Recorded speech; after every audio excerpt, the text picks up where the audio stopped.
Magandang hapon guys. Meron akong binili dito na 12 volts na i-convert natin sa electric fan. Paano nga ba natin malalaman ang positive dito? Ito, parang ito positive, may pula. Ito negative. Pero ito try pa rin natin. Kuha tayo ng 12 volts na adapter. Ano lang to? 2 amperes. Meron ako dito 3 amperes. Mas malakas na ampere siguro, mas malakas ang hangin niya. Kaya ito pagaganahin natin. Adapter ng ano ito, ng TV plus. Saksak sa plug. Yung plug. Saksak ko sa plug. Tapos kuha tayong tester.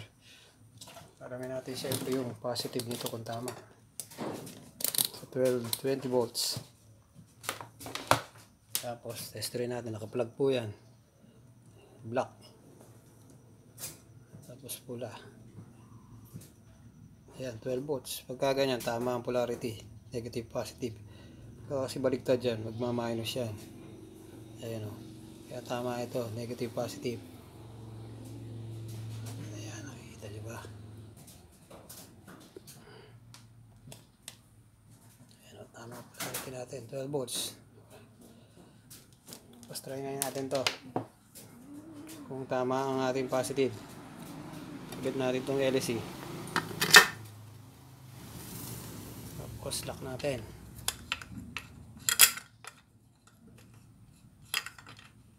So convert ko po yung electric pang 220 sa 12 volts. Testingin po natin kung tama ang magiging ikot. Ingat po kayo, baka madikit eh. Short po yan.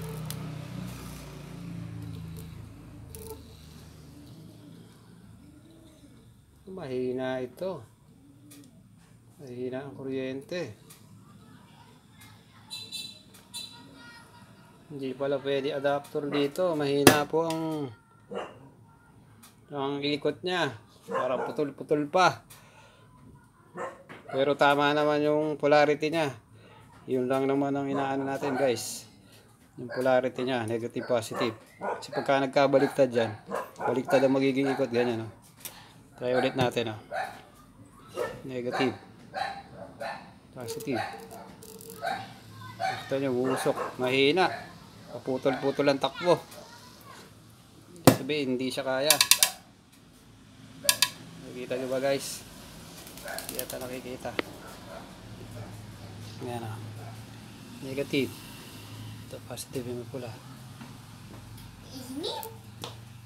Ayun, humihinto-hinto para siyang sumasablay, mahina ang ikot. Hindi pala pwede ito. 12 volts na adapter ng TV plus. Kailangan natin mas mataas na amperes.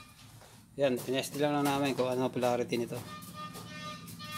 Pero tama nga ito, yung pula, yung positive.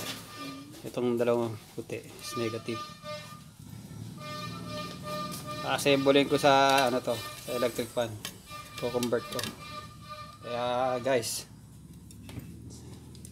abangan yung video natin dyan. Salamat.